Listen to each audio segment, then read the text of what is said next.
కుటుంబ బలిపీఠము అనే అంశాన్ని ప్రతిరోజు యూకే గాస్పల్ స్ట్రీమింగ్స్ అను మా యూట్యూబ్ ఛానల్ ద్వారా ఆడియో రూపంలో వీక్షిస్తున్న మీ అందరికీ ప్రభు అయిన యేసుక్రీస్తు ప్రశస్తమైన గణనామం పేరిట శుభములు తెలియజేస్తున్నాము. ఇంకనూ వినండి, అనేక కుటుంబాలకు షేర్ చేయండి, దేవుని మెండైన ఆశీర్వాదాలను పొందుకొనండి. దేవుడు మిమ్మలను బహుగా దీవించునుగాక.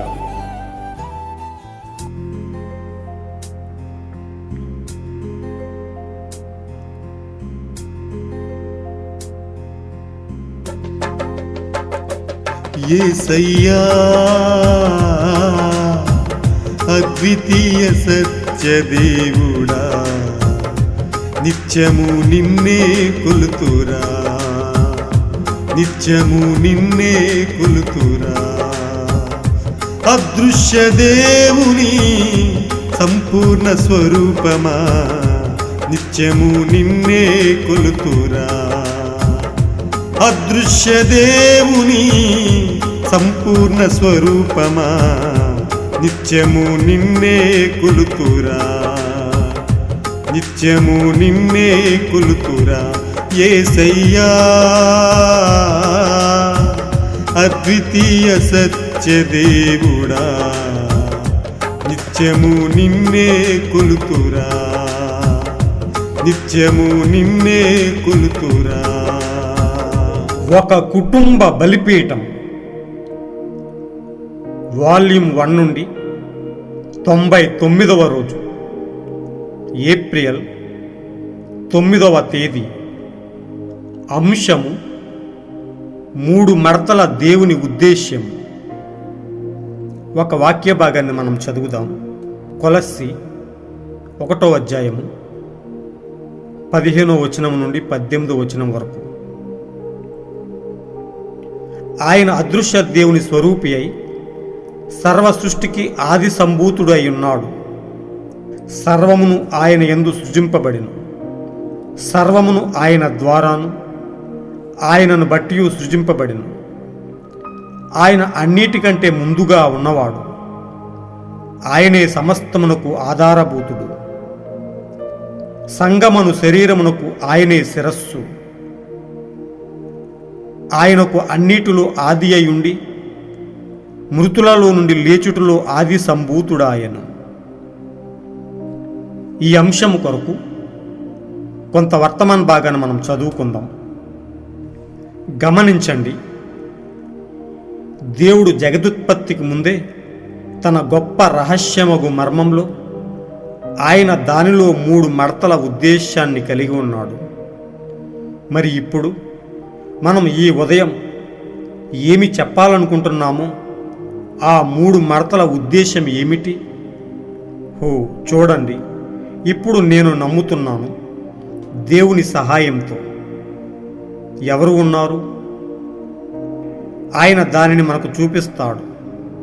ఇప్పుడు ఆయనకు ఈ 3 మడతల ఉద్దేశం ఉంటే ఈ 3 మడతల ఉద్దేశం ఏమిటో మనం కనుగొనాలనుకుంటున్నాము. మొదటిది, క్రీస్తులో మనకు దేవుడు తనను తాను పూర్తిగా ప్రత్యక్షపరచుకోవడం. ఆయన అనగా ఆ మహా గొప్ప యెహోవా దేవుడుగా సమస్త అంతరిక్షం, కాలం మరియు నిత్యత్వం అంతటిని వ్యాపించి ఉన్నాడు. కాబట్టి ఆ విధంగా ఆయన అలా చేయలేడు.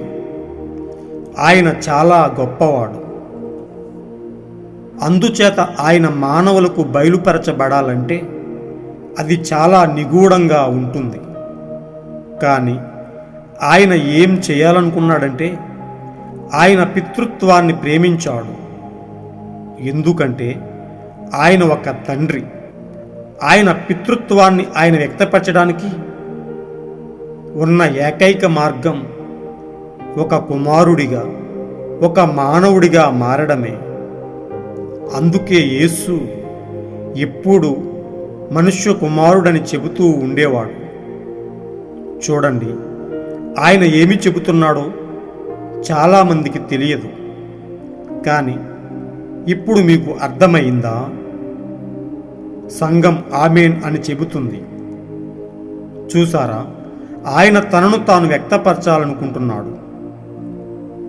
తన 3 గొప్ప ఉద్దేశాలలో అది ఒకటి. తనను తాను వ్యక్తపరచడం, మానవులతో తనను తాను గుర్తించుకోవడం మరియు క్రీస్తులో తనను తాను బయలుపరుచుకోవడం. రెండవది, తన సంఘమైన తన శరీరంలో అనగా తన వధువులో తాను పూర్తి అధికారం, ఆధిపత్యం కలిగి ఉండటానికి, చివరికి ఆయనకు అవకాశం లభించే వరకు ఉండటానికి, చివరికి వారి ద్వారా తనను తాను పూర్తిగా వ్యక్తపరచుకోవడానికి, ఆయనకు అవకాశం లభించే వరకు ఇది జరుగుతుంది. మంచిది. ఇప్పుడు ఆ ముందుగా జరిగిన రూపకల్పనలో ఏమి జరిగింది? ఆయన ఆదాము పక్కటెముకను తెరిచి అతని మాంసంలో కొంత భాగాన్ని తీసుకొని హవ్వను సృష్టించాడు. ఆమె ఆదాము యొక్క భాగం. ఈ వధువు వాక్యమై ఉండాలి. ఎందుకంటే ఆయన క్రీస్తు వాక్యము కాబట్టి. ఆమె మత సిద్ధాంతాలపై ఆధారపడలేదు. ఆమె శాఖల మీద ఆధారపడలేదు. ఆమె మంచి ప్రవర్తనపై ఆధారపడలేదు. ఆమె వాక్యంపై మాత్రమే ఆధారపడాలి. ఎందుకంటే ఆమె దానిలో భాగం. ఆమె క్రీస్తు నుండి తీసుకోబడింది. చూసారా? నిశ్చయంగా ఇప్పుడు మొత్తం ఎత్తబడుట, అందులో లోదర్ ఒక భాగం, వెస్లీ ఒక భాగం, ప్రవక్తులు ఒక భాగం. వారు ఒక భాగం కాకపోతే వారు తమలో తాము బయలుపరచబడుతున్న విషయాలతో శరీరం, పాదాలు, కాలి వేళ్ళు, చేతులు మొదలైన వాటిని పూర్తి చేస్తున్నారు. శిరస్సు వచ్చే వరకు మనం దాని గురించి కొన్ని నిమిషాల్లో తెలుసుకుంటాం. చూసారా? అది మొత్తం ఎత్తబడుటను పూర్తి చేస్తుంది. అది వాక్య శరీరం. అదే క్రీస్తు. ఆమేన్. దానికి వెలుపల మీరు ఉన్నట్లయితే మీరు తప్పిపోయినట్లే. మీరు ఎంత మంచివారైనా సరే, మీ సంబంధం ఏదైనా, మీ సహవాసం ఏదైనా, మీ సంస్థ ఏదైనా నాకు పట్టింపు లేదు. ఆ వాక్యం గనుక మీలో లేకపోతే మీరు తప్పిపోయినట్లే. మూడవదిగా, మొదటి ఆదాము పాపం ద్వారా పడిపోయిన రాజ్యాన్ని సరైన స్థానానికి పునరుద్ధరించడం. ఆయన తన ప్రజలతో మాట్లాడుట కొరకు, వారితో సహవాసం చేయుట కొరకు సాయంత్రం చల్లపోట ఆయన ఎక్కడైతే నడిచి వచ్చాడో ఆ చోటికి వారిని తిరిగి తీసుకుని తెచ్చుట. మరక్కడ ఆయన తన దైవత్వాన్ని పూర్తిగా వ్యక్తపరచుకోగల సమయం ఒకటి వస్తుంది. దేవుడు తన సంఘము ద్వారా ఈ సంఘములో ప్రాధాన్యతను కలిగి ఉంటాడు. మై ఏమిటి? అభిషేకింపబడిన మనిషి. ఇప్పుడు అభిషేకింపబడిన ప్రజలు. మై అభిషేకింపబడిను, నా వాక్యము ఆత్మయై ఉన్నది అని ఆయన అనెను. చూసారా? వాక్యము చేత అభిషేకింపబడుట. వాక్యం యొక్క అభిషేకముతో తిరిగి వస్తున్నాడు. హవ్వ దేనినైతే తిరస్కరించెనో దానిని ఆయన తిరిగి తెచ్చాడు. మరియు మనం అంగీకరించాము. ఇది ఒక ప్రత్యక్షత. దేవుని గొప్ప మర్మం యొక్క 3 మడతల ఉద్దేశం బయలుపరచబడింది. దేవుడు క్రీస్తులో ప్రత్యక్షమయ్యాడు. క్రీస్తు తన సంఘంలో ప్రత్యక్షమయ్యాడు. మూడవది, తప్పిపోయిన హవ్వను ఏదెను తోటలోని అసలు స్థితికి తిరిగి తీసుకురావడానికి దేవుని మర్మమై ఉన్న క్రీస్తు బయలుపరచబడిన అనే వర్తమాన భాగం నుంచి సేకరింపబడిన మంచి అంశం, ఉన్నతమైన అంశం. మహాపరిశుద్ధుడును, అదృశ్య దేవుడును, సర్వ సృష్టికి ఆది సంభూతుడైన ప్రభువుకు మహిమ, ఘనత, ప్రభావములు కలుగునుగాక. ప్రియా సోదరి సోదరులారా, ప్రియా దేవుని బిడ్డలారా, దేవుడు మనలను ప్రేమించి ఆయన మన కొరకు తనను తాను బయలుపరుచుకుని ఆయనను గూర్చి మనకు గొప్ప ప్రత్యక్షతనిచ్చి ఆయనను వెంబడించులాగున ఆయనను మన జీవితంలో లోతుగా కలిగి ఉండటానికి దేవుడు మనలను ప్రేమించి మన కొరకు ఇచ్చిన గొప్ప ప్రత్యక్షత కొరకు ఆయన ఉన్నతమైన నామానికి మహిమ కలుగునుగాక. ప్రియ సోదరులారా, ఆయన ఎల్లప్పుడూ గొప్ప దేవుడుగా ఉన్నాడు. ఆయన ఆది సంభూతుడుగా ఉన్నాడు. సర్వ సృష్టికి మూలమైనవాడు, సర్వాంతర్యామి, అదృశ్య దేవుడు, సర్వమును ఆయన యందు సృజించిన వాడుగా ఉన్నవాడు. ఆయనే యెహోవా దేవుడు. జగదుత్పత్తికి ముందే తన గొప్ప రహస్యమగు మర్మంలో మన కొరకు ఈ 3 మడతల ఉద్దేశాన్ని కలిగి ఉన్నవాడు. నిజంగా ఆయన మనల్ని ప్రేమించి మనము తప్పిపోకుండా ఉండునట్లు తనను తాను మనకు ప్రత్యక్షపరుచుకున్నాడు. జగత్ పునాది వేయబడక ముందు ఆయన ప్రణాళికలో మనలను ఎన్నుకుని ఆయన సొత్తుగా మనలను చేసుకుని ఏర్పరచబడిన రాజులైన యాజక సమూహంగా మనలను చేశాడు. నిజంగా మనలను ఆయన ప్రేమించిన ఆ ప్రేమ ఎంతో ఉన్నతమైనది. ప్రియ సోదరులారా, మనము ఏ పాటి వారమని, మనము ఎంతటి వారమని ఆయన తనను తాను మనకు ప్రత్యక్షపరుచుకున్నాడు. ఈ లోకంలో అనేక మంది ఉన్నారే, అందచందాలు కలిగిన వారు, గొప్పవారు, పేరు ప్రతిష్టలు కలిగిన వారు, జ్ఞానవంతులు ఎందరో ఉండగా అల్పులమైన మనలను తన ప్రణాళికలో చేసుకున్నాడే, తన సొత్తుగా చేసుకున్నాడే. అందును బట్టి నీకు సంతోషంగా లేదా ప్రియ సోదరుడా, ప్రియ సోదరి? నిజంగా ఆయన మనకు అర్థమవుతే ప్రియ సోదరులారా, మనం ఎంతో సంతోషంగా ఉంటాం. మనం ఈ లోకంలో ఏమున్నా లేకున్నా ఒక విలువైన విషయాన్ని, ఒక విలువైన ప్రత్యక్షతను మనం కలిగి ఉంటే అదే గొప్ప భాగ్యమై ఉన్నది. ప్రియ సోదరులారా, ఈరోజు మనలను ప్రేమించి అదే మనకు ఇచ్చాడు దేవుడు. ఆయనను మనం వెంబడించడానికి, రాబోయే ఆ భయంకరమైన ఉగ్రత నుంచి మనం తప్పించుకోవడానికి దేవుడు మనలను ప్రేమించిన విధానం, దేవుడు మన కొరకు చేసిన త్యాగం ఎవరు వర్ణించగలరు? ప్రియ సోదరులారా, దేవుడు ఈరోజు కొరకు మనకిచ్చిన ఈ మంచి అంశములో దాగి ఉన్న ఆ 3 మడతల దేవుని ఉద్దేశాన్ని సంక్షిప్తంగా దాని సారాంశాన్ని మనం తెలుసుకుందాం. దేవుని వాక్యానికి అర్థము చెప్పడానికి మనం ఏ పాటి వారం? నేను ఎంతటి వాడను? ప్రియ సోదరులారా, ఏ యోగ్యత అర్హత లేని వాడను. అయినను తన ఉచితమైన ప్రేమ చేత దేవుడు నన్ను ఇట్టి రీతిగా వాడుకుంటున్నందుకు ఆయన ఉన్నతమైన నామానికి మహిమ కలుగునుగాక. ప్రియ సోదరులారా, ఈరోజు మనం చదువుకున్న అంశము 3 మడతల దేవుని ఉద్దేశ్యం. మహా గొప్ప దేవుడు సమస్త అంతరిక్షము, కాలము మరియు నిత్యత్వము అంతటినీ వ్యాపించి ఉన్నవాడు. కంటికి కనిపించిన అదృశ్య దేవుని స్వరూపే సర్వ సృష్టికి ఆది సంభూతుడై ఉన్నవాడు.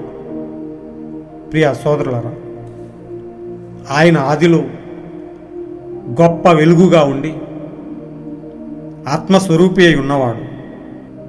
హెబ్రూ భాషలో దేవుని అసలైన నామము YHWH, తానే సృష్టికర్త అని అర్థం. అలాంటి గొప్ప దేవుడు, వెలుగుగా ఉన్న దేవుడు, కనిపించని దేవుడు మన కొరకు తన స్వరూపమంతటిని వదిలి తనను తాను తగ్గించుకుని మనకు కనిపించే విధముగా ఆకారము లేని దేవుడు, వెలుగుగా ఉన్న దేవుడు ఒక రూపంలోనికి మారాడు.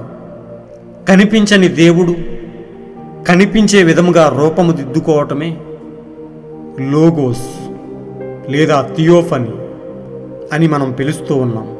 ప్రియ సోదరులారా, అనంతుడైన దేవుడు, ఆయన గురించి మనం ఏమీ వర్ణించగలం? అలాంటి గొప్ప దేవుడు జగత్తు పునాది వేయబడక ముందే తన ప్రణాళికలో ఉన్న తన ప్రజల కోసం, వారితో కలిసి నడవటం కోసం ఆయన తనను తాను తగ్గించుకుంటూ ఉన్నాడు. కనిపించని దేవుడు కనిపించే విధముగా రూపము దిద్దుకోవడం, థియోఫనీ రూపంలో కనిపించే దేవుడు తాకగలిగే రూపానికి మార్చుకోవడం నిశ్చయంగా మనలను గూర్చి ఆయన గొప్ప ప్రణాళిక అయ్యున్నది. ప్రియా సోదరి సోదరులారా, ఆయన తన గొప్ప దైవత్వాన్ని క్రీస్తులో కుమ్మరించుకుని క్రీస్తుగా మారి మానవులకు తన్ను తాను వ్యక్తపరచుకోవడానికి, మానవులమైన మన కొరకు ఆయన బయలుపరచుకోవడానికి, మనకు తన్ను తాను వ్యక్తపరచుకోవడానికి తండ్రిగా ఉన్న ఆయన, పితృత్వాన్ని ప్రేమించిన ఆయన తన రూపాన్ని మార్చుకుని శరీరము దాల్చి కుమారుడుగా అనగా యేసుక్రీస్తుగా మన మధ్యకు వచ్చినట్టుగా మనం గుర్తిస్తున్నాం. తన స్వరూపమంతా వదిలి తన్ను తాను క్రీస్తులో కుమ్మరించుకున్నాడు. అదే 3 మడతల్లో మొదటిదై ఉన్నది, దేవుడు క్రీస్తులో ప్రత్యక్షమవుట. రెండవ దాన్ని మనం పరిశీలించినట్లయితే, తన సంఘమైన తన శరీరములో అనగా తన వధువులు తాను పూర్తి అధికారం కలిగి ఉండటానికి, చివరికి ఆయనకు ఒక అవకాశం లభించే వరకు ఉండటానికి, తనను తాను పూర్తిగా వ్యక్తపరచుకోవడానికి ఆయనకు అవకాశం లభించే వరకు ఇది జరుగుతుంది. ప్రియా సోదరులారా, దేవుడు తన సంఘాన్ని ఎల్లప్పుడూ ప్రేమిస్తూ ఉన్నాడు. తన సంఘము కొరకు ఆయన త్యాగం చేశాడు.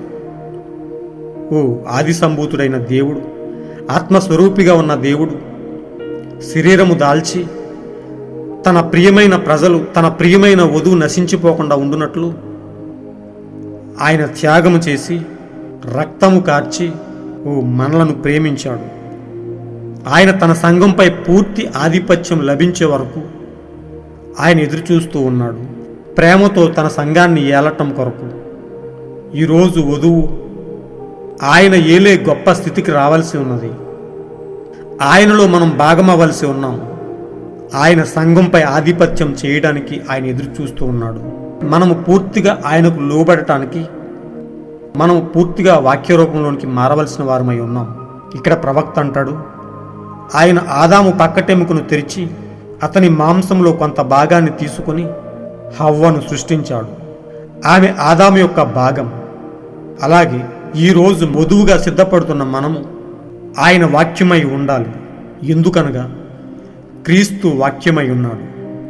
మనము పూర్తిగా వాక్యాన్ని ధరించుకుని పూర్తిగా వాక్య రూపంలోనికి మారినప్పుడు నిశ్చయంగా ఆయన మనం ఒకటి కాబోతున్నాం. క్రీస్తుతో మనం ఏకమవ్వబోతూ ఉన్నాం. అప్పుడు ఆయన మనపై పూర్తి ఆధిపత్యము, పూర్తిగా ఏలేవాడుగా, పూర్తి అధికారంను కలిగి ఉంటాడు. ప్రియా సోదరులారా, ఈరోజు లోకంలో క్రైస్తవులమని చెప్పుకుంటూ వివిధ సంఘాలుగా ఏర్పడి, సంఘ శాఖలుగా ఏర్పడి దేవుని పేరును వ్యర్థంగా ఉచ్చరిస్తూ ఆయన యొక్క శక్తిని ఆశ్రయించలేని ప్రజలుగా ఉంటూ, సిద్ధాంతాలపై ఆధారపడుతూ, శాఖలపై ఆధారపడుతూ మంచి ప్రవర్తన లేనివారుగా క్రీస్తు కొరకు సిద్ధపడుతున్నట్టుగా మనం చూస్తూ ఉన్నాం. క్రీస్తును ఎరుగని ప్రజలు వారు. దీని గురించి మనం అనేకమైన ఎగ్జాంపుల్స్ చెప్పుకోవచ్చు.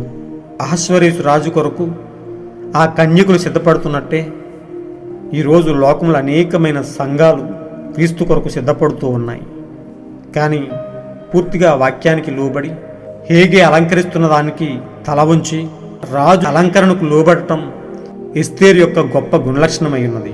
అందుకే అహశ్వరేసు రాజు ఎస్తేరును కోరుకున్నట్టుగా మనం చూస్తూ ఉన్నాం. ఈరోజు అనేక సంఘ శాఖలు క్రీస్తు కొరకు కన్యకులుగా సిద్ధపడుతూ ఉన్నప్పటికీ దేవుని కొరకు యథార్థముగా లోబడి తన ప్రజల కొరకు ఆయన ఎదురు చూస్తూ ఉన్నాడు. అందులో లోదర్ ఒక భాగం, వెస్లీ ఒక భాగం, ప్రవక్తలు ఒక భాగం. ప్రియ సోదరులారా, వారందరూ ఒక భాగంగా ఉండి శరీరం, పాదాలు, కాలి వేళ్ళు, చేతులు అనే వివిధ రకాల భాగాలుగా ఉండి శిరస్సు వచ్చే వరకు మనం ప్రేమను నింపుకొని క్రీస్తు కొరకు ఎదురు చూచటం మన యొక్క బాధ్యత అయి ఉన్నది. మనము ఆ స్థితికి వెళ్ళినప్పుడు మనం ఎత్తబాటు అనే అంశం దగ్గరకు చేరుకుంటూ ఉన్నాం. అది వాక్య శరీరం. అదే క్రీస్తు. మనము పూర్తిగా క్రీస్తు స్వరూపంలోకి మార్చబడుతూ ఉన్నాం. ప్రియ సోదరులారా, దానికి వెలుపల మీరు ఉన్నట్లయితే మీరు తప్పిపోయినట్లే అని ప్రవక్త అంటున్నాడు. మీరు ఎంత మంచివారైనా, మీ బంధం ఏదైనా, మీ సహవాసం ఏదైనా, మీ సంస్థ ఏదైనా నాకు పట్టింపు లేదు. ఆ వాక్యం గనుక మీలో లేకపోతే మీరు తప్పిపోయినట్లే. ప్రియ సోదరులారా, శ్రమల్లోకి నెట్టివేయబడుతుంది. ఈ లోకంలో మనం చూస్తున్న పరిస్థితులను బట్టి చూస్తే దినదినము ఉచ్చు బిగుస్తుంది, ఒత్తిడి పెరుగుతుంది, సంఘము మూడో ఈడ్పులోకి నెట్టివేయబడుతుంది. క్రీస్తు వాక్యము నీలో లేకపోతే నీవు నిశ్చయంగా నశించిపోయే స్థితిలోకి వెళ్ళిపోతావు. ప్రియ సోదరుడా, నీవు నిశ్చయంగా రక్షించబడాలి అంటే క్రీస్తు వాక్యం నీలో పనిచేయాల్సి ఉంది. దేవుని సంఘము, దేవుని వధువు ఆ స్థితికి రావటం కొరకు క్రీస్తు తన సంఘములో తనను తాను ప్రత్యక్షపరుచుకున్నాడు, తనను తాను కుమ్మరించుకున్నాడు, తన ప్రేమను కుమ్మరించుకున్నాడు. ఆయన ప్రేమ నీలో లేకపోతే నిశ్చయంగా తప్పిపోతారని వాక్యం చెప్తోంది.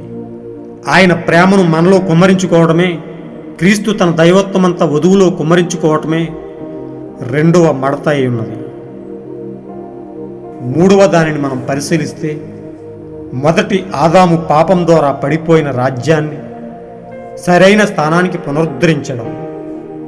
ఆదిలో ఆ ఏదెను తోటలో దేవుడు ఆదాము అవ్వతో ఆ సాయంత్రపు వేళ చల్లటి పూట దేవుడు ఎక్కడైతే నడిచి ఆదాము అవ్వతో ముచ్చటించాడో, ఆ మహిమ శరీరంలో ఉండి వారితో మాట్లాడాడో, దానినే వారు పోగొట్టుకున్నారు. అవ్వ చేసిన తప్పిదాన్ని బట్టి, వాక్యాన్ని తిరస్కరించిన దాన్ని బట్టి వారు దాన్ని కోల్పోయినట్టుగా మనం చూస్తూ ఉన్నాం. దేవునితో సంబంధాన్ని కోల్పోయినట్టుగా మనం చూస్తూ ఉన్నాం. తప్పిపోయిన ఆదాము, తప్పిపోయిన అవ్వను, తప్పిపోయిన ఆ మొదటి ఆదామును తిరిగి ఏదేను అనుభవానికి తీసుకువెళ్ళటానికి ఈ కడపటి ఆదాము తిరిగి వచ్చాడు. నశించిపోవడానికి సిద్ధంగా ఉన్న ఏదేను తోటలో పాపం ద్వారా పడిపోయిన మనలను తిరిగి ఆ మొదటి అనుభవానికి, ఆ ఏదేనులో జరిగిన ఆ గొప్ప సహవాసానికి తిరిగి చేర్చటమే ఆయన యొక్క మూడవ ఉద్దేశమై ఉన్నది. ఆయన తన దైవత్వాన్ని పూర్తిగా వ్యక్తపరచుకోగల సమయం ఒకటి వస్తుంది. దేవుడు సంఘము ద్వారా ఈ సంఘంలో ప్రాధాన్యత కలిగి ఉంటాడు.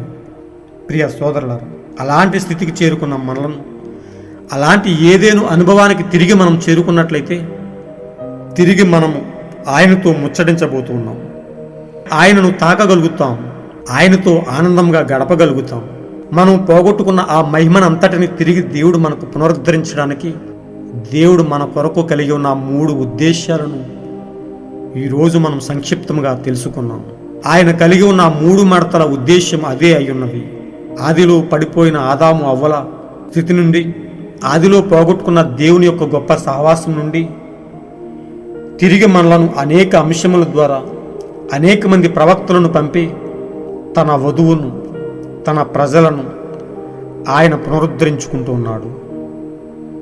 ఈరోజు మనము, ఈ కాలంలో నివసిస్తున్న మనము, ఈ లవోదికే సంఘకాలంలో నివసిస్తున్న మనము, లోకమైతే అంధకారంలోను భ్రష్టత్వంలోను గుడ్డిగా ఉండి పూర్తిగా సాతాను వశంలో ఉన్నట్టుగా మనం చూస్తూ ఉన్నాము.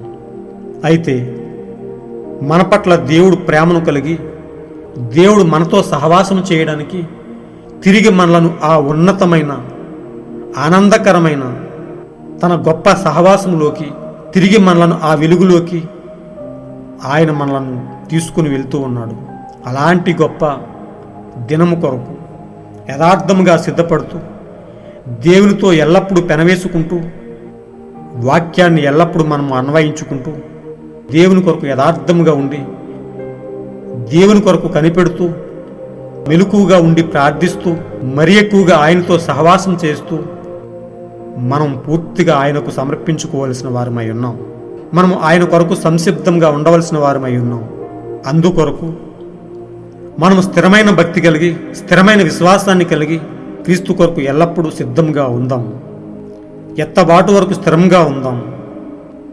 మనము ఆ ఆనందకరమైన ఆయన రాజ్యంలోకి కొనుపోబడి వరకు, ఆయన నీతి రాజ్యంలోనికి ఆయనే మనకు గొప్ప వెలుగుగా ఉండబోతూ ఉన్నాడు. అలాంటి గొప్ప సమయాన్ని మనం విశ్వాసంతో పొందుకుందాం. దేవుడు మిమ్మలను బహుగా దీవించునుగాక. God bless you all. ఈరోజు మీరు చదవాల్సిన అనుదిన వాక్య పఠనము 1 సమూయేలు 13-14 అధ్యాయములు. మీరు విన్న ఈ అంశాన్ని అనేక మందికి షేర్ చేయండి. దేవునిలో ఇంకను విశ్వాసాన్ని పెంచండి. దేవునిలో భాగం అవటానికి, దేవుని సువార్తను పంచడానికి, దేవుని నుండి మెండైన ఆశీర్వాదాలు పొందుకోవడానికి, దేవుని ఆత్మతో నింపబడటానికి ప్రార్థిస్తూ అనేక మందిని క్రీస్తు రాజ్యంకు నడిపించండి. దేవుడు మిమ్మలను బహుగా దీవించునుగాక. God bless you all.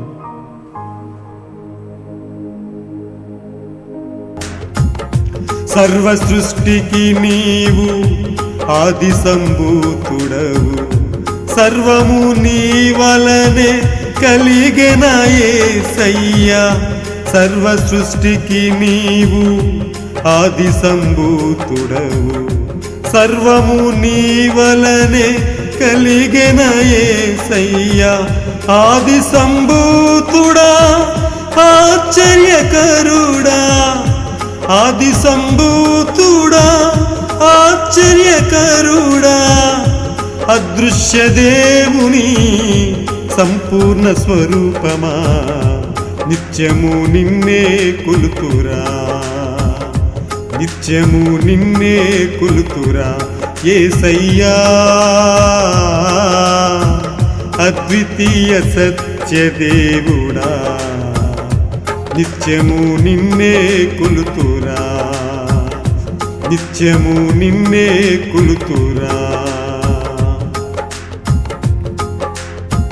పరిశుద్ధులుగా నిర్దోషులుగా నిరపరాధులుగా నిలువబెట్టుటకు, పరిశుద్ధులుగా నిర్దోషులుగా నిరపరాధులుగా